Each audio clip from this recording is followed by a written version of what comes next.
and welcome to Wrestling and Everything Coast to Coast with your host, Buddy Sotelo Esquire and Mike Leno, Dr. Mike Leno. Mike, would you like to introduce our guest for tonight? I sure would. It'd be an honor. I haven't talked to him since we sadly moved away from my beloved Bay Area. Tony Hernandez, Tony Fury, a longtime wrestler, he's done it all in the world of wrestling. You can always see him backstage at big events, WWE on. He was at Tony Jones' service a couple of weeks ago. I think this is our fourth show on Tony.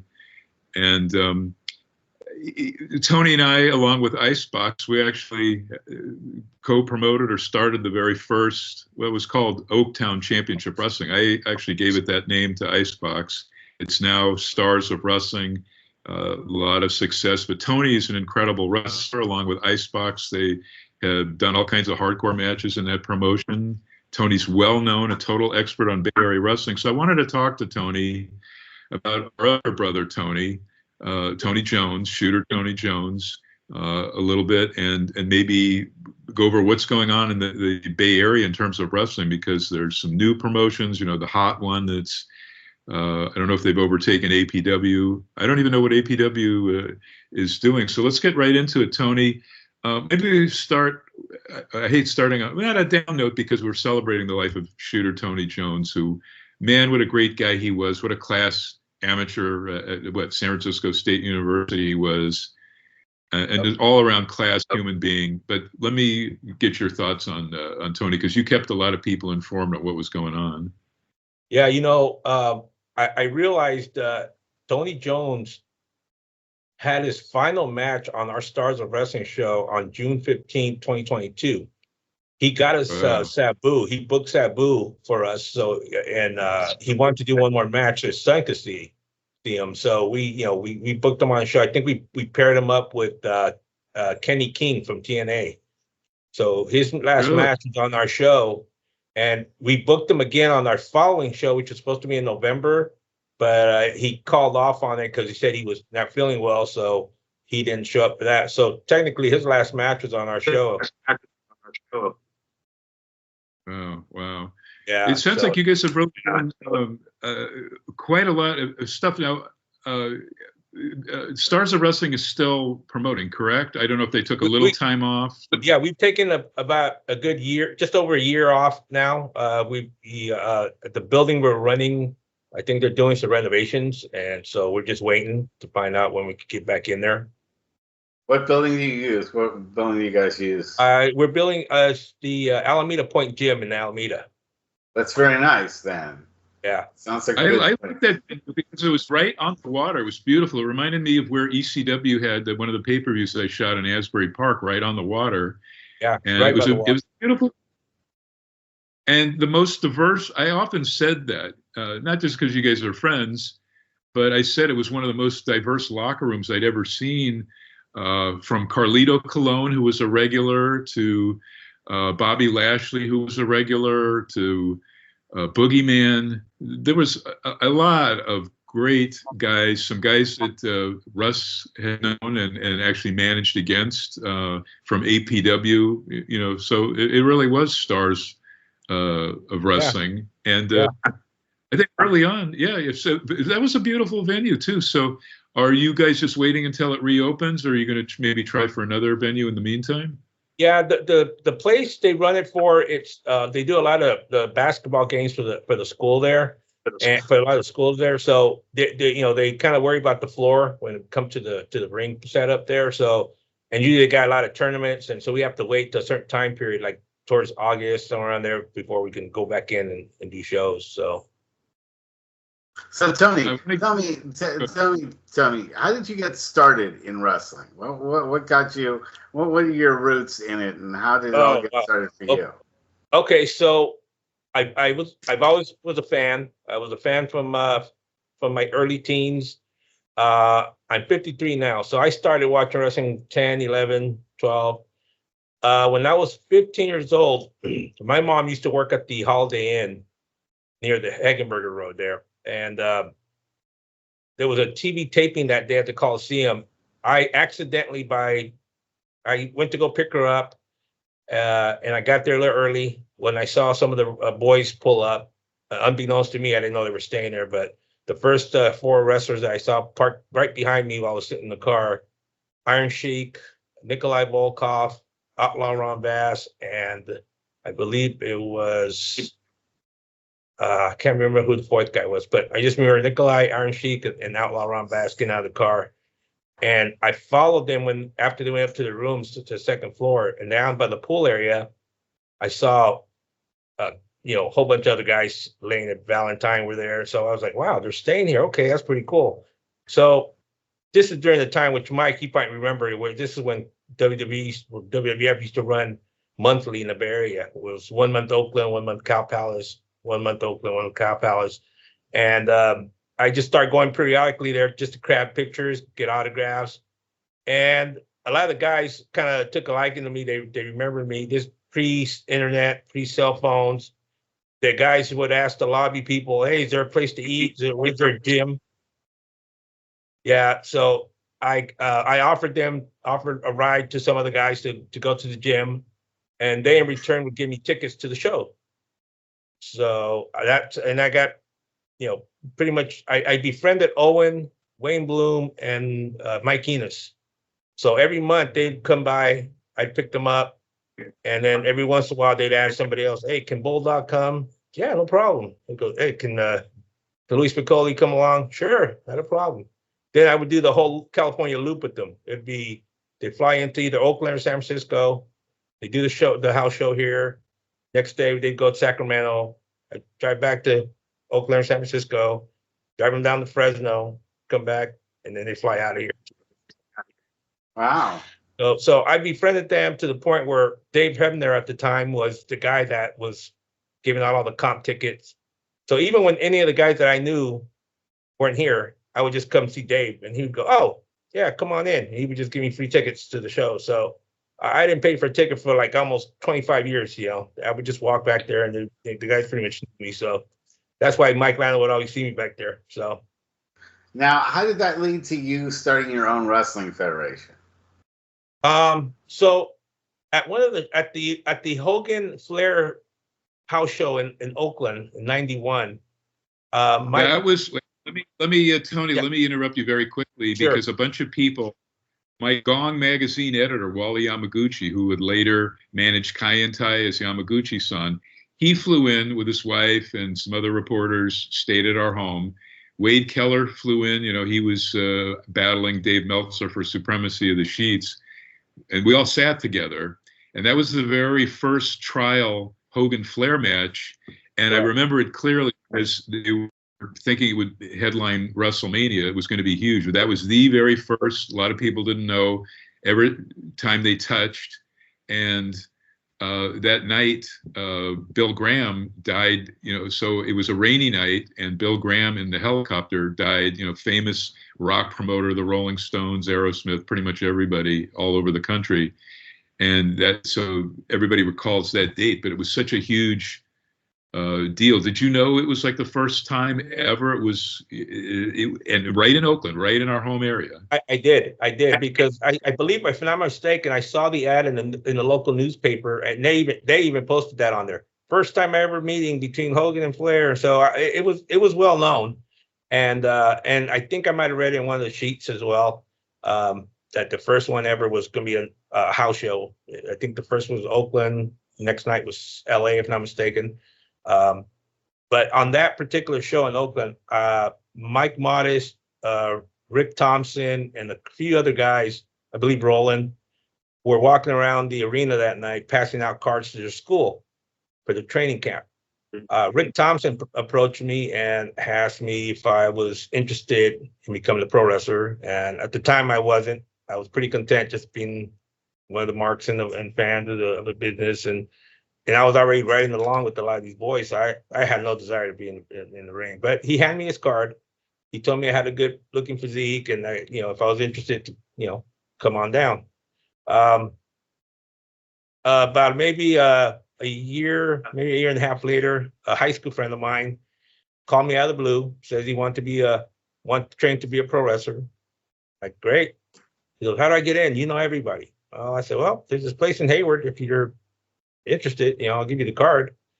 So I went with him, And Roland interviewed him, started asking him all these questions, trying to find out what he knew. He said, who's your, what wrestling do you watch? And he's like, WCW, and these are my favorite, the Steiners and Sting and these people. And then he saw me sitting there and he asked me, what about your friend there? He wants to sign up. He goes, no, he just came with me. So he started asking me who I like, and I said, oh, well, I like Owen Hart, Jushin Thunder Liger. And his eyes like lit up, Roland lit up because he was like, oh, this guy knows his stuff. He likes good workers. And I said, yeah. He goes, you interested in joining? I said, no, I'm just here with him. So we went inside the building and they did like a exhibition match. I believe it was Robert Thompson and Mike Modest.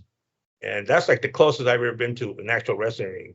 They did a couple of spots, did a few moves, which was pretty amazing watching that live and up close like that. So Roland coerced me into signing up and give us a discount as a tag team if we both sign up. And I said, well, I guess I'll give it a shot. I've always wanted to run the ropes. I thought that looked pretty fun, and turned out it wasn't. Yeah, it's not as bouncy as it looks on No, TV. nowhere near. Nowhere near. And so anyway, so that's where I end up signing up, and I stuck with it. My friend, it was a little, he had some medical issues, health issues. I couldn't continue there, but I stuck with it, and it was a good experience. I was very proud of myself of being able to finish what I did there. I never thought I'd be doing anything physical like that. And I think at one point I would carry my gear around like Roland always taught me. So I always take your gear. When I would pick up Owen or Tito Santana or anybody like that, it'd be like, oh, whose boots are those? Oh, those are mine. Oh, you training? Yeah, I'm training. He's like, oh, okay, cool. He goes, you got any advice? He goes, well, as long as you get your takedowns, you'll be all right in the ring. So, okay, cool. So when I was taking the boys to the shows, Icebox was working security even before I even knew him. He's been working at the Coliseum for years. He befriended me. He saw me working there, bringing the guys, and kind of asking me, oh, you know these guys? Are you related to them? I said, no, I'm just, friends, and I bring them here, and they give me free tickets. And after years and years of seeing him there, he'd always come up to me and ask me, hey, if we start a wrestling thing, you think we could do something? I go, oh, yeah, sure, no problem. And he'd always tell me that for years and years. And I don't know, good 10, 15 years later, I never thought he'd do it. But just when I was getting ready to stop, that's when he came up and says, hey, if I get this ring, you think we could do shows? I go, sure, why not? And he ended up befriending, I think, Kirk and a few other people to rent the ring out, and we started doing shows. And we got with Mike Lano and, to kind of help out with the deal there. And so that's how we started doing shows. Tony, let me interrupt quickly. We're going to get back to Tony Jones in a second. I don't mean any disrespect there. And I want to say, too, at Stars of Wrestling, I think it was one of the very last times Shad Gaspar, you remember, he wrestled. Yeah. I can't remember if BTG was with him, his WWE tag partner, but Shad, super nice guy. And I went to the service for him when he drowned down here because we had moved down here in 2019. But that was like, one of the last places I saw and photographed him wrestling was on your show with Icebox. Now, that first show, Oaktown Championship Wrestling, where I fed Icebox that name, and he was hitting me up for the contacts. We initially had booked, and the whole show was going to be primarily Iron Guys, but something happened between Icebox and Frank Murdoch, and then we had the scramble, and we got Adam Thornstowe and Mr. Primetime to come down from the Reno area, and Vic Grimes and Steve Rosano. So it was a lot of guys that weren't fully signed up to any one promotion, or APW in particular, or BTW. And it went well. Shitty location on the Hagenberg, if you remember. I don't know what that venue was. The Moose Lodge. The Moose Lodge. But it was still a good show because if you remember, Vic Grimes and Rosano had like a hardcore match, and it was fun. I wanted to touch on Owen Hart, who I was very close with since he was little, and Brett introduced me to him.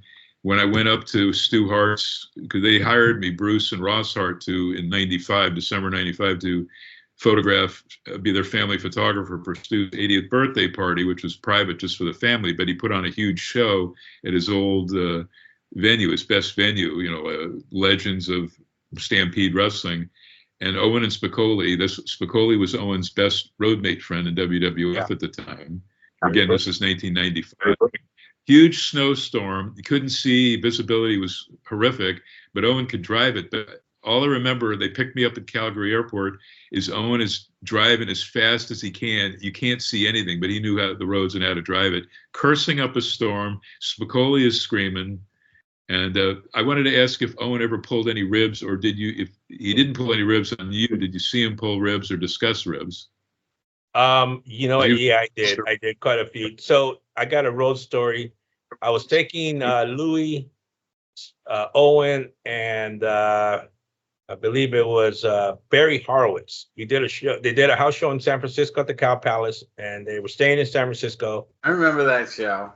Okay, so the next night, the next morning, we drove to Fresno, and before we left San Francisco, I think Louis wanted to stop at a GNC to grab some protein powder and some other supplements, and they wanted to go get a tan at a tanning salon that was there, which I took him there, and we after they were done with that, we're driving down to Fresno, and from halfway down there, I think Barry had bought some expensive cream for like a tanning cream or something.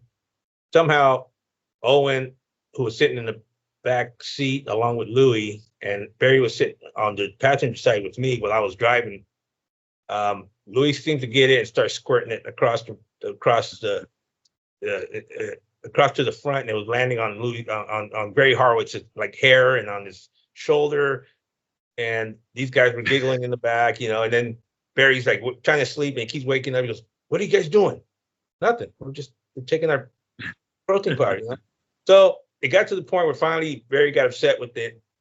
And they were pretty, he kept accusing them. And Owen kept saying, "No, there's nothing wrong, man. Don't worry about it. You're just there. We just take your nap."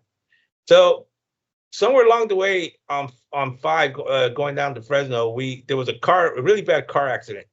And we ended up losing like 2 hours of time, and we just made it to the airport. To the arena in Selland Arena in Fresno, and we got there just as the show started. And of course, I think Louis and Barry and Owen went to the back, and I think I can't remember who the agent was. Might have been Lanza or I think it was Lanza. Might have been Lanza. So they went and talked to him, and I guess they all got fined. I think everybody got fined except for Owen. Barry got fined, Louis got fined. And then Barry walked in, and then immediately, I think the Smoking Guns were the first match, and they had just finished, and they grabbed their stuff, and they're ready to leave, and Barry just got out of that room with Lanza, and then he jumped in their car and left with them to head back to San Francisco. So Owen got to work with Louis, and then afterwards we left. So we drove him all the way back to San Francisco, and when Louis went back to his room, who he was sharing the room with Barry, he found out Barry had grabbed his stuff and left and was going to stick him with the bill. So of course Louis goes, "Take me to the airport. Take me to the airport. He's not going to stick me with this bill." So here we go. We drive to the airport, and I was with Kwame Kamosi at the time. He went with us on this trip. So we get there. Kwame, legend. Yeah. So my wife was with me as well. So we pull up to the airport. My wife stayed with the car, and then me and Kwame went in there, and we're like looking, "Oh my God, what are we gonna do?" Hey, they start fighting. You grab one, I'll grab the other. He goes, "Okay, fine." I remember seeing Barry and Louis going face to face in front of all these people at the airport, and they're just going back. And finally, I guess after they calmed down a little bit, Louis came back. "All right, let's go." And he came back, and he's really hot and everything, and he's upset. And he turns around and he looks at me. He goes, "Oh, by the way," he said, "thanks for the ride." And then, it was just like the most comical thing. I was like, these guys are nuts. Wow. So it was just, those guys were always fun to be around. But I could never take those guys serious. You never knew if they were working in that. So yeah. So Russ, let me just ask this quickly. Russ, let me just ask this quickly, because I knew Owen so well. Didn't drive him obviously as much as you did, but a couple of times, particularly from the Cow Palace, like I did Brett. and before they would want to go to the airport, they would ask me to take them to their aunt. I think it was Helen's sister and her husband in the really nice area of Oakland. What's that part up there? You know, it's expensive home. It's almost almost like in Piedmont, like in the hills. Yeah, we're super nice people, and I kept in touch with them. Both passed, but Owen and Brett always wanted to be driven there. Yes, and you could see Owen, the both of them, Owen and Brett, really family devoted. You know, they really love their aunt and uncle. Yeah. And it was. I had the privilege of taking them up there as well on one occasion when they had the one WWE show at the Henry J. Kaiser. I think this is when Owen had turned heel already, and Brett was on the show, and some of the family came down. So afterwards, they asked us if we could take. I think I took Owen and Anvil up there, and we followed them all the way up there, dropped them off. And the funny thing is, Anvil left his sunglasses in my car, and between the time after I dropped them off and got home, Owen had left me a voicemail on my answering machine. It says, "Hey, Anvil left his glasses. Anyway, you can bring them back." He goes, "We're leaving here like at 5 a.m. If you want to leave them, just leave them on the car outside on one of the windshield wipers. It'll be fine." I go, "Sure." So I turned around right back and just left them there. And I hope you got them. I never knew. So man, you had to do a lot of driving for these guys. Oh yeah, I did. It was enjoying. You know, it's funny. I tell people I got into the business carrying bags without even knowing what that term meant. So literally, yeah. So tell me about some of the highlights of Stars of Wrestling. What are the best shows that you've done, and some of the top stars that you've had that you are proud to have had work for you? You know, so the original concept, you know, when we got with Mike, I told him we wanted to do shows. You know, at the time, you know, Roland had his shows where he wanted to just have to be APW only. Then Kirk came around, and then it's like, you know, oh, well, I'm bringing in name talent. And Roland used to hate that. Roland was like, no, we're going to make it on our own. Only our guys are stars. My guys are better than the WWE guys. And we're like, okay, yeah, sure. And Kirk was like, well, I'm going to use some of these guys, and I'm going to bring name guys. It was like, okay, cool. So when we started doing our shows, I kind of thought about it and go, it'd be nice to have like a mixture, you know, have somebody from like APW and have somebody from BTW, and even get some of the guys from up north and PCW. And it was kind of a mixture. And that's what the original one, the first show we did at the Moose Lodge, we called it California Clash, because we figured this is really cool to have all these promotions under one roof. But it was one of those things where I think Kirk kind of wanted to sabotage the show, if I'm not mistaken. You know, he called at one point, hey, I heard that the ring caught on fire. You know, I'm just saying those guys, you know, those are backyard guys. You know, I'm like, what are you talking about? You know, but you know, Kirk, and then he called and says, oh, I don't want those guys in my ring, so I'm not gonna let you guys use my ring. And so then PCW brought their ring down, and it was a weird thing. But finally, when we did the show, it actually turned out really well. I mean, everything seemed to work out fine. You know, Mike did a great job bringing in the roller derby people, and so it was good. It was a good show. One thing too, a couple of shows in, Kirk then gets into Icebox's ear, and Icebox, I'm sure he said the same thing to you, probably more so, but for me, because he knew I'd covered roller derby as well since 1970 in Los Angeles. It was roller games, but I would come up and shoot until Jerry Seltzer pulled the plug on the bigger, more athletic, it looked more real, less show busy roller derby in December '73. It was when he pulled the plug, and I'd stayed in friends with Annie Calvello, who was like a co-host on my show when Roy Shire's heel manager, Gary Gearhart Kaiser, he was my co-host the first 6.5 years of the show. Then Ann Calvello came in for a number of years, about 4 as co-host. But Kirk had his good and bad points. But when he got in Icebox's ear, he, like around into the 4th show, which I think was like at a high school in Fremont or something for Icebox, he started telling Icebox, you got to start charging, telling the spouse, the wives, and the kids they got to pay up.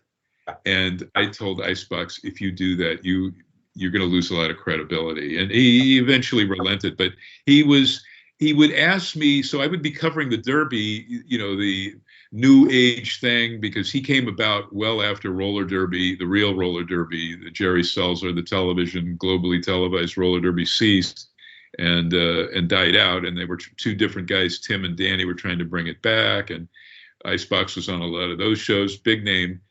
And he relented, but I remember Mike Modest had seen Woody Farmer in years, and he worked one of your shows, the Icebox show, where Kirk was kind of manipulating Icebox a bit until Icebox finally smartened up and became his own guy, which was great to see. But Modest was thrilled, to work on that show, and mostly to be with Woody Farmer, who, a lot of us idolized, really liked Woody. That was a weird thing about Bay Area wrestling overall. In the late 80s, 90s, just to do their own thing, we had three different guys, Shire guys, Alexis Smirnoff, Woody Farmer, and Jerry Monty, doing their own thing. And they weren't aggressively trying to undercut each other, but I would keep telling them, as did Meltzer, if you guys work together, you might really draw great. And Monty at least got in 2 years at the Vallejo County Fair, and he had some big shows where he got paid no matter what. And the fans were all let in free, so he had a couple of thousand people. It was really great to see. But I was often in the car, sometimes with Kirk, and he would tear down Roland's APW posters. And Roland didn't do that, but he'd badmouth, Kirk, and probably deservedly so. They tried doing two interpromotional, you probably remember this, Tony, and Russ remembers it, APW versus BTW. Kirk kind of screwed around with that. Like, he'd come to APW, and he'd tell Roland, at the booking meeting before, let me and Jason Styles just do our promo first because we want to go out, afterwards. He wouldn't stay and watch the show and learn and see what a frickin' great promotion APW was, what phenomenal talent they were. Whereas Roland would go to Kirk's, stay the whole entire time, take notes, study. That's what I mean, there's something about respecting the talent and, watching what's going on. The people who are trying to perform for you instead of just showing up just for your match and leaving. That's always very poor etiquette. And I don't think I ever left a show early for any reason. Yeah. What I'm saying about Icebox was I'm with Icebox for derby stuff, and he really started to get the itch for wrestling. I'm sure he said the same thing to Tony. So he said, please take me to this APW show. And I went. And long story short, he takes Robert Thompson, no relation to Ricky Thompson, but they named him after him. Roland did. Robert Thompson, great trainer. And I don't know how long he lasted with that, bump taking, but he became a manager for the second generation West Side Players, and the rest is history. He really had the wrestling bug. But wasn't he head of security? Was he head or close to it, head of security at the Coliseum when wrestling and all those other events would come in? Yeah, correct. Yeah, he was the main guy there. He's been there for so many. I mean, he's still there, but he's one of the senior security people there, and he he was always on the ring side. He was always on the concerts and all that stuff. He's the main guy there. So guys giving me free tickets to things over the years. Because he knows so many of the promoters. They always hand him free tickets, and he usually doesn't like going, so he'll pass them on to people. So. But, I guess we got lost a little bit in, I was asking about the best show that you feel that you've put on yourself. So, honestly, I think the best show we just did was our last show we did was on November 5th. We called it, actually, it was the Rooted in Wrestling. We did it with the baseball theme, Rooted in Oakland, but we changed to Rooted in Wrestling. We brought in so many people. We brought in Mecha Wolf, Cody Hall, Moose. I think that's the one Sabu came in to do an autograph signing, and then if I'm not mistaken, Vic Grimes showed up just because Sabu was coming, so we had almost like an ECW reunion type deal that night. It was a really great show. So we had a steel cage match with Jacob Patu and JTG. That was I think our best match we've ever had there. So yeah, really the biggest turnout we've ever had. So. Did Vic wrestle, and how did he look? Vic did not wrestle. He just came to say hi to Sabu, and then they decided he asked him if he wanted to sit down and do autographs, and He said, sure. And so he sat there and gave a few autographs. And yeah, I don't think Vic is in any shape to wrestle he ever. looked okay. He looked okay, but I don't know how health-wise he looks. Yeah, I don't think he's. I mean, look at where New Jack is. So I think he's only lucky to be just one step ahead of where New Jack is right now. I mean, he took some phenomenal punishment. If you're seeing those dark sides of the ring, it's like reminds yourself about like, oh my God, it's pretty amazing that we know someone who did that sort of stuff and lived to talk about it. We got to bring in Daga on that show too, and I mean it was a phenomenal. I mean, we put Daga in there in that match with Mecha Wolf, and they tore it down. So that was a really good match. So that show, the Alameda. Tesla, married to Daga. Did Tesla come up? Tesla Blanchard. She was. So we booked her. We booked her for that show, and then within like 10 minutes of us posting it, we got all this negative feedback. Just people were blasting us.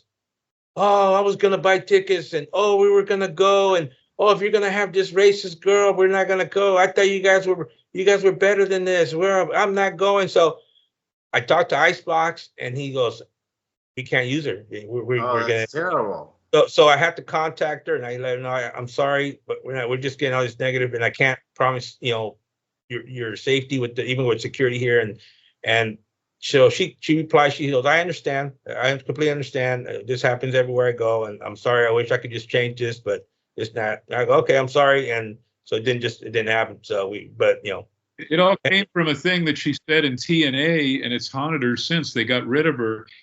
A supremely talented girl, but poor choice of words. I mean, she's a nice person. I've talked to her at length at those the first Cow Palace show, or whichever one she was in, the mixed match in the cage, which was weird, with Joey Ryan teaming with Candice LeRae. I forget who she was teaming with as the faces, but she made some strong statements in TNA. They let her go, and she's really, I don't even know if she's working in Mexico. What is she doing? Do you know? Yeah, she's working in Mexico. She's working at, I think, in CMLL, if I'm not mistaken. So she moved there. She's living there. And she's married to Daga, who's a supremely talented kid himself. She was. Really good. She was married to Daga. They're no longer together. Really? So, yeah, they broke up earlier this year, if I'm not mistaken, or late last year. So he's currently dating another woman wrestler in Japan, and she's currently dating one of the CMLL wrestlers at the moment, from what I understand. Wow, the days of our indie lives. Yeah, right. So to speak. Yes. But yeah, we did want to, when I booked Daga, I asked if he can contact Tesla, and he goes, well, I only book for myself. You would have to contact her for her own bookings. I don't do anything with their bookings. I said, sure. So I contacted both. I said, I figured it'd be great to have both of them on the show. And they both agreed. It's just, like I said, within like 10 minutes of us posting that she was coming, we got all this negative feedback, and it was not good. Yeah. Wow. So we had no choice but to take her off. Russ, ask Tony about, so what is the scene in Northern California now, the hottest promotions? What is it called? The one that's in like Redwood City or South San Francisco? It seems to be the hottest. Yeah, they're called West Coast Pro, and it's run by a gentleman by the name of Scott and I think Vinny Massaro. They're the ones mainly running that place, but they got a solid work rate show like old APW days, except so it's almost New Japan style, all Japan. Yeah, and they've gotten connections where they bring in Pro Wrestling Noah and Stardom, and they got good connections, good shows. So. Didn't they have like Dave Garcia against Suzuki? That was one of their earliest matches. They had this amazing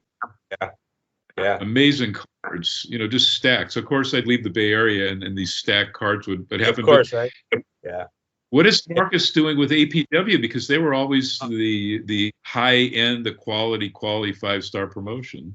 I'm not exactly sure. I think after Marcus did that APW show at the Cow Palace, he took a break, and I always asked him, "You're going to do show?" Every time I see him at certain shows, he's telling me, I think I've accomplished everything I wanted to do. There's nothing really. I mean, my biggest show, I think, that's I mean, I can't beat that. So, I don't know. He may be having some personal things, maybe with family. I'm not really sure that he's trying to take care of first, and then maybe later on. He says he's thinking about doing something. Just he's still he still It's hard when the momentum goes and other feds pick up the slack. I mean, yeah. Again, Stars of Wrestling, you guys are really like doing things in that mode of the way APW used to do stuff. So in that sense, it's not necessarily the name that's on the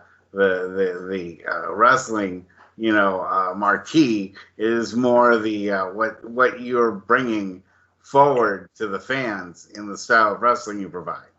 So Kirk's wife, I think, is continuing to run the business, but it's totally different than what you would see Kirk run the show before. Kirk was so anti using other people that he doesn't use. I'm not sure who's booking Big Time Wrestling at the moment. I've heard it's the wrestler that used to wrestle is Jinx with Jekyll's. I think he's the one booking, but I'm not 100% sure. But if they had a falling out with the Scotty Ringer kid that was their champion before Kirk passed. They had a falling out. So now they're using all these people like what we used to do. They're using people from all these promotions because we were using Jacob Fatu and we were using bringing in names. So now they're doing the exact same thing. They're doing where we left off basically. They're bringing in people from TNA. They're bringing people from AEW, because they got their connections to Bailey, and Bailey contacts people, and they've had Will Hobbs and Ricky Starks and Aaron Solo who came from there. So it's good to have people that used to go there for the connections, and it helps. The shows are really good, So, what things do you think you would like to see as far as like things for Stars of Wrestling coming up? I mean, what are some of your bigger plans that you have? So my thing was I always like to bring people that normally don't come out here, because I think that's the hook, to see people that normally don't. I mean, we've had the habit of bringing in Boogeyman and every show, and he's a guy that people like to see. He just but when Shad was still alive, we bring Crime Time quite a bit, and I always tell Icebox, we got to do something. You got to bring an extra name, but someone that hasn't. So we brought in Goldust at one point. That blew the roof, and that was a really good show. And then when we brought in people like Daga, that helped out. And then we brought in Moose, and he was the current TNA champion at the time. So we had the TNA champion. When we brought in Bobby Lashley, he was the TNA champion. So we start bringing in people that were current title holders from the big promotions on our shows, which was really, really cool. And I didn't think they'd bring the actual title with them, but they did, and it was like, wow, they actually brought the title with them. So we had, forget the, what's his name? He works for New Japan now. Can't remember his name, but we put him up with this. He's the Kratos, JR Kratos. We put him up there with Bobby Lashley, So and that was a good match. So and with all this big talent, you're always able to get them paid off, and you guys don't ever lose money doing any of your shows. We come out pretty even, but the last show we did was the one we really broke even. We made some money because again, we did the steel cage. No one, I don't think, has done a steel cage besides Marcus for APW, but we've never done one. So I actually helped out, with the Jacob Fatu and JTG. That was JTG's first cage match ever anywhere. He told me, "Oh wow, I've never been one. This is my first match. This is gonna be great." So, and they went all out. They did support. So fans really, and I still get emails from people saying, "Hey, when you guys come back? We love your shows," and it's the demand's still there. That's for sure. Wow, everybody loves that. Russ, let's just quickly, I want to get back to Tony Jones because you guys and Meltzer were at the service. Tony, yes. Tony Fury let a lot of us know in advance. I just could not drive the 400 miles up there. Too many things down here, but we had done fully dedicated full hour shows this is either the fourth or fifth time we've been talking about that. But tell us about if I don't know, because I'd always see at BTW shows. I don't know how many total APW shows, but maybe your relationship with Tony, his son Tony Jr., Anthony, and the service itself sounded like it was a really important event for a really important person. Yeah, I think, if not mistaken, when I found out, my wife actually, I think she saw a post on Facebook, and she asked me, something happened to Tony? I go, I don't know. I haven't seen anything. So I reached out to Marcus, and I asked him, I said, hey, did something happen to Tony? And he's like, yeah, he had a heart attack, I think, and his son just called, and they tried to work on him for over an hour, and nothing happened. He ended up passing away. I was like, oh my God. So I started letting a lot of the boys know. I contacted Steve Rosano. I contacted Super Diablo. I contacted, my wife contacted Mike Modest and Vinny Massaro. And we were like, hey, did you hear? They're like, Vinny, I think, was in LA watching the Dodger game. And I asked him, hey, did you hear what happened to Tony? He's like, no. And he was like, oh no. And, Mike, same thing. Mike Modest didn't know until we told him. And it's like, it was hard to believe. And, it was a sad day. But I did contact Marcus and say, hey, if you find out anything service, let me know. And I had contacted a few other people after like a week or so, and I say, hey, any word on service? They were like, nope, nothing yet. So I found out literally like the day before. I saw it on Meltzer's dirt sheet, and I saw that he put information. I was like, oh, it's tomorrow. Wow, okay. So I started letting people know. Everybody's like, oh, yeah, I found out. Yeah, we're there. And it's like, okay, well, so I had to be there. So. Who spoke? I don't know, Russ. Meltzer didn't speak, but who were amongst the guys that talked? Obviously, Mike Modest gave. You guys told me, and I read that he gave the most impassioned speech. But other guys, did Vinny Massaro talk? Or who can you remember? Yeah, I said something in Tony Jones' behalf. Yeah, Oh, good. I can't remember, Russ. So you did speak there. That's great. Yeah, I talked about it on the show here, but anyway, it really was a tremendous tragedy, and it was an incredible service, and I think a lot of things that will be done in the future in the Bay Area will be done in his memory when it comes to wrestling. I think he'll be probably an iconic, Bay Area wrestling figure.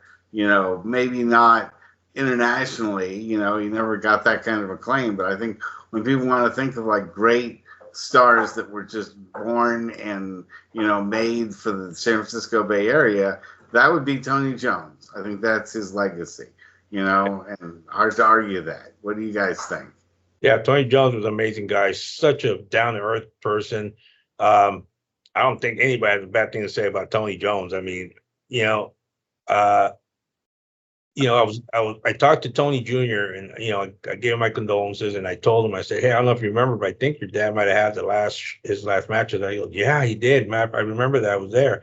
But at most shows, I'd always run into Tony and his son.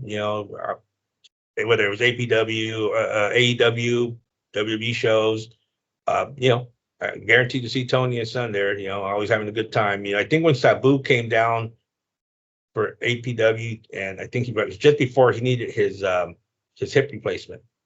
I think he came with Genie, and right. Yeah, I think me and Tony got in line. We were like, yeah, he saw me getting in line with them. He's like, oh yeah, we got to support the boys. We got to support him. We got to help him out. So yeah, absolutely. So we got in line. We paid our money. We took pictures, and we helped him out. And that's just the type of guy Tony was. He was paid for the hip replacement, and then he was great after. But she had helped him. She was doing like most of the work because he could barely move. She would throw chairs to him in the match. Yep. You remember? Yeah.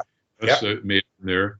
Yeah. And but since he finally had that, here's a guy that would super glue his gig marks and stuff together. And when he had it, he was like transformed. He was physically back to, almost where he was. So it was great to see him health-wise. So, he does it. When I seen him last year at our show, he's just a shell of the man that he used to be, because, ever since he lost Genie, he's not the same.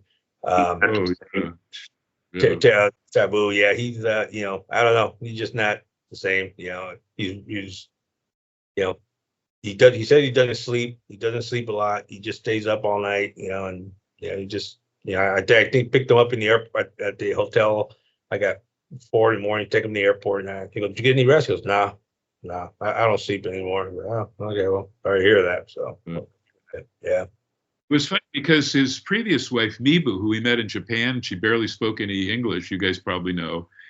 They had the van because he doesn't like flying, and they would drive like all over the place. So one of the earliest times when I managed him on those Gordon Scazzari 1990, 1991 Indies, and it was first starting, we had him on the Joel Goodhart show, the very last TWA show, where the Sheik was in the main event in a cage against Abbey, and it was just a stacked card. But Sheik, so we leave from Lansing, Michigan, and Sheik tells Sabu to drive Sheik's famous old Cadillac from the 70s all the way up to Philly. And so Sheik, or Sabu Terry was always the chauffeur kind of guy for Sheik, and just a lot of good memories of them, because I guess I'm told by the Michigan guys that worked in his office, it's Sheik's only fan club.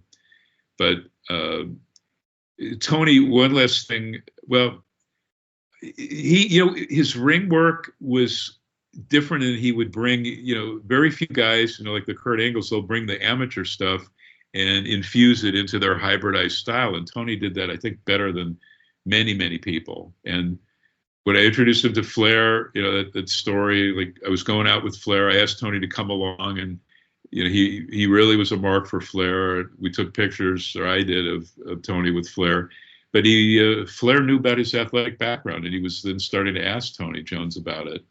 And Tony was thrilled to, not only be with his idol, but to talk one-on-one seriously. Rick, because we were away from all the fans, Rick was asking him legit questions about the stuff that Tony was doing and his weight training, and it was good to see Tony so happy. What a class, man! You don't meet a lot of guys like that. No. No. Yeah, he was super nice. He was super nice. Just always, like I said, down to earth. So it was really shocking to hear the news. So let's while we have a few minutes left, I'd like to know, what would you say are some of the greatest challenges of running a federation like the Stars of Wrestling to you? The process of putting the show together is usually pretty simple, and it's easy on paper. All the problems always seem to happen either the week of, the night of, or the day of, with people always coming up with some excuse of, hey, I can't make it. I missed my flight. I'm not feeling well. And it's always literally at the last minute where we have to scrounge around and look for people. But outside of that, we don't have too much issues. I mean, like I said, we try to plan everything way ahead of time and book people. And, I don't think anybody's ever asked, like, well, who you put me up with? And we just tell them pretty much ahead of time, we're putting you there. Then no one ever says, I don't want to work with that person or anything like that. But it's pretty simple. Usually just the headache of the putting on the day of the show, trying to get to the building, and then, the building, we can't get into it till another hour or two later. And then we got the guys out there with the ring just waiting, and, little snags like that, but not too much. I mean, we had a good individual that had the financial backing, so we were able to reach out to a lot of people and bring them in, and it helped out, but from that point on, it just, we stopped for a minute, and, we're just waiting to see when we come back. You guys had a terrific match. I forget which show, 3 or 4 in Alameda. Spanky Brian Kendrick against Jardy Franz, APW veteran. High flying, great match that I know Russ would have loved. And, because Kendrick had worked King of the Indies for APW, that 2-day thing in Vallejo that Russ managed on. Yeah, we were using Jardy Franz up until maybe 4 or 5 years ago. We were still using Jardy. Yeah. Is he no longer in the biz? I'm sorry? Is he no longer wrestling? Maybe. No, not really. No. And he wasn't at the funeral, so nobody really knew where he was at. Yeah, so no, he didn't. I don't know if he knew. I don't know if he's around the area, but or dropped out of the scene. Not everyone stays with the scene. It's even though it's kind of a bizarre family that we have of people who. That's something I brought up at the funeral. Is that there's wrestling brings together a lot of people that would never be connected any other way except through wrestling, and it creates this really bizarre family that you wind up really caring a lot about each other. When you travel on the road and you put together shows like that, and it's you against you guys, your troupe against the world, and trying to get everybody to come applaud you. It's you band together in a different way. It forms a weird kind of family. So that's what we all feel with the loss of Tony Jones is definitely a loss of somebody from our family. So in the meantime, why don't you talk a little bit about like what you're doing for your next show and what the far flung plans of Stars of Wrestling for the rest of 2024 is going to be all about. Yeah. And plug all coaches, Tony. Plug anything and everything you'd like to plug too. Oh, right now we're going to have to start almost from scratch because pretty much all of our champions that we had are pretty much gone because Jacob Fatu was our champion, and obviously he's going to be going to the big house up there to the big leagues, and so we're going to have to find a crown new champion. So we're going to look around to see who we can do that. All volunteer. No, I'm just kidding. I'm just kidding. So our women's champion is Jordan Blue. She's pretty popular around the area here. A lot. We use a lot of the local promotions around here. We've used there's South Bay Championship Wrestling. You got Gabe Ramirez. He sometimes helps on shows from time to time. As long as you use some of his people, he's okay with using. We use Charisma, which that's one of his girls, Lucha girls. We use. I've got a hint for you, Tony. Everybody loves tournaments. Yes, right. So if you don't have a champion, everybody loves tournaments. That's a booking. That's exactly what I was going to say. So right now, secret. Yeah, right now that's what it looks like. We're going to be doing a tournament to crown new champions for everything. So that's what we're looking at. I just don't have a time frame. I don't have a date, and unfortunately, Well, you got to get the venue first, right? Yeah, we do. And that's part of the reason why we changed the name, Mike. When we did with the Oaktown, all the shows other than the Moose Lodge was held in Oakland, and after that, every show after that was done in Alameda. And I kept telling Icebox, it really doesn't make sense to call us Oaktown Wrestling if we're not doing shows in Oakland, and so that's when I said we should change it to something else, and we came up with the Stars of Wrestling because I go that sounds a little bit better, and just did so, and we went with that. That's real throwback, name to it for sure. Yeah, and that's. You got some other things apart from Stars of Wrestling you'd like to plug, or charities or things you're involved with? No, not really. I wish I did, but I'm not. Like I said, right now I'm just attending shows. I go to as many shows. I go to Kirk's. I go to the West Coast Pro in San Francisco. Gabe Ramirez's Pro Wrestling Revolution. I'm not really doing anything, and I'm just attending shows like I always do. I'm happy. It's my happy place to be at the shows. So. Have you got socials so people can follow you, or where you might post stuff? I think on Twitter I'm at Real Tony Fury, and then on Instagram I'm at TFury19. I don't have a Facebook or anything, but those are the only two social medias that I do have. So, and then our Stars of Wrestling is SO Wrestling for Instagram and Twitter. So, and then I have one final question for you: if you could book any two wrestlers in the world for your main event. Doesn't matter who, what salary, whatever. You could book any two people. What match would you book right now? Right now, I think I booked a show. I think I already booked it. Somebody had asked me that, and I did it. Moose asked to come back, and he would only charge us half price if he get to work with Jacob Fatu. Put it together, and we did it. Right. So. He wanted to work with them so bad, and we did it. We did Jacob Fatu versus Moose, and that was our last match we did. So wow. Well, no, I was gonna say you could, have if you wanted, you could have Brock Lesnar fight, a young Hulk Hogan, You know? Yeah, it's a real hybrid dream match like AEW Forbidden Door. Those guys have never touched, I don't think, before Stars of Wrestling. Yeah, it's a big deal. Yeah, it was the first time meeting ever. No, they've never done it, so we got to do it. So yeah. Well, we really look forward to having you again on when you are ready to do another show. Absolutely. And so we can help promote your show and get, some more fans in the seats. I know that's always a big thing. So that always helps. Absolutely. Yeah, you can tell us more about, great guy, Tony Fury. Yep. Tony Fury, great guy, great wrestler too. We didn't even get into, maybe the next time we have him on, which should be a lot easier for Tony. We'll talk about Tony Fury's in-ring and his matches and his career. But again, God bless Tony Jones, and much love to his family and everybody still as we mourn his passing. Such a great, wonderful human being. Very true. All right, guys. Good having you on the show this week. And everyone, good night, everyone. We'll see y'all next week. Awesome. Thank you, guys. Thank you, Tony. Thank you, Russ.